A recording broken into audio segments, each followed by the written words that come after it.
May 8th, 2026. The eve of the WNBA's 30th season. For any professional league, opening weekend is sacred ground, the moment when every promotional image, every social media push, every carefully crafted visual identity goes live simultaneously. 30 years of women's basketball building toward a single celebratory moment. And somewhere inside that moment, a decision had already been made. Long before any league promotional image existed, before any commissioner made any decision about who deserved a spotlight, Caitlin Clark was already building something. In gymnasiums across Iowa, in late-night film sessions, in the repetitive, solitary work of someone who understood early that talent without obsession goes nowhere. She was not discovered by women's basketball. She arrived having already done the work of becoming. Her college career at Iowa produced numbers that had never existed in Division I history, men's or women's. 3,000 points, 1,000 assists, a single player rewriting records that had stood for decades. The Iowa LSU Elite 8 game in 2024 drew 12.3 million viewers, more than the men's Final Four, more than the World Series, more than Monday Night Football. That audience did not belong to any league. It belonged to her. When the WNBA draft came, the question was never whether she would go first overall. The question was what kind of institution she was walking into, and whether that institution was ready for what she was about to do to it. The WNBA in 2024 was a league with a proud history and an honest financial problem. Teams were losing money. Ratings had plateaued. National sponsorship interest was modest. The league was surviving on the loyalty of a dedicated fan base, but it was not growing. Not in the way a professional sports league needs to grow to secure its future. The infrastructure existed. The talent existed. What was missing was the kind of singular attraction that makes casual fans stop scrolling and start watching. Then April 2024 happened. Clark's first preseason game drew 13,000 fans to watch a game that meant nothing in the standings. Her regular season debut sold out within hours. Washington moved their game against the Fever to the NBA arena because the WNBA venue could not hold the demand. Road cities Las Vegas, Phoenix, Connecticut, Minnesota sold out one after another. TV ratings shattered records that had stood for nearly 3 decades. And within months, the league signed an 1-year, $2.2 billion media rights deal, the largest in the history of women's professional basketball. Every honest business analyst said the same thing.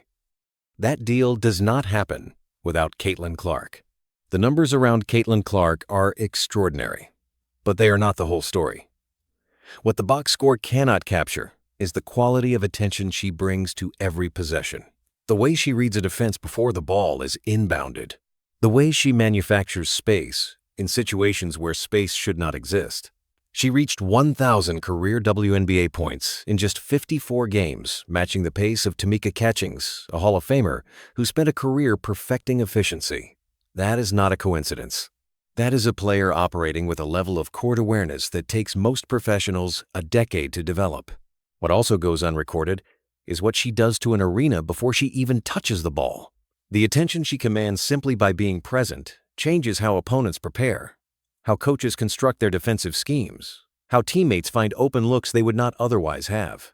Her gravity on a basketball court is real and measurable, not in points alone, but in the decisions her presence forces from everyone around her. That kind of influence does not appear in a highlight reel. It lives in the margins of every game, in the small moments that only those watching closely enough will ever fully understand. Summer 2024. USA Basketball finalizes its Olympic roster. Clark fresh off the most watched college career in history. Fresh off being the #1 overall pick is left off the team. The spot goes to Diana Taurasi, 42 years old, in what reporting later described as a farewell gesture for an outgoing legend. A legitimate honor for a legitimate icon, but not a basketball decision. November 2025. USA Basketball releases its training camp promotional graphic for the women's national team. Clark is on the roster. She is not in the visual. Players without guaranteed spots are prominently featured. She is not. January 2026. NBC produces a promotional video featuring Clark. It goes up, draws engagement, and within hours is pulled after complaints that she was receiving too much individual spotlight. A network removes its own content because its most compelling subject was too visible. May 2026. The WNBA's opening weekend image surfaces. She is not in it. 4 moments. 4 separate organizations.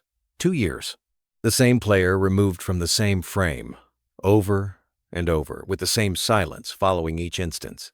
At a certain point, the question stops being whether this is coincidence and becomes something more uncomfortable. What do you think shaped this pattern? More institutional resistance to change, or something more deliberate? Leave your thoughts below. There is a version of Caitlin Clark that exists entirely outside the promotional images and the media cycles, the one that shows up before anyone else and leaves after everyone has gone. The one studying film not to prepare for a single opponent, but to understand the deeper geometry of the game itself.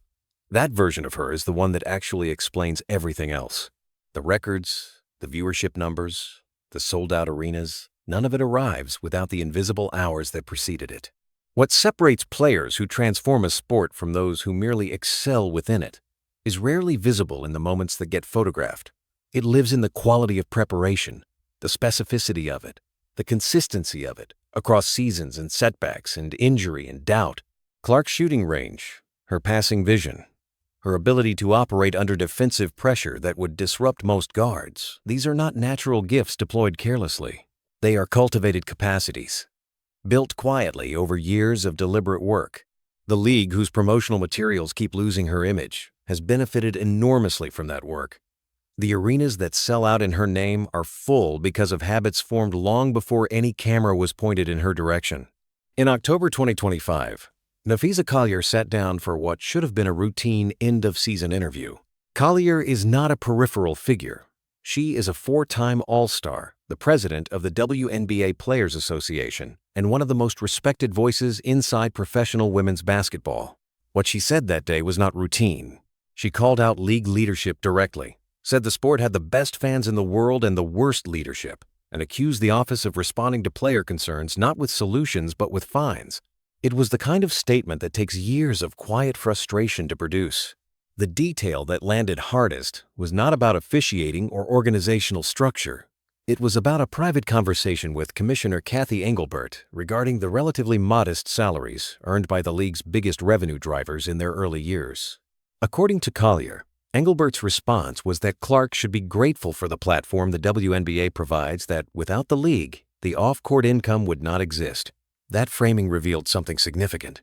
The player whose college games outdrew the men's Final Four, whose arrival tripled a media rights deal, was being described internally as a recipient of opportunity rather than its source.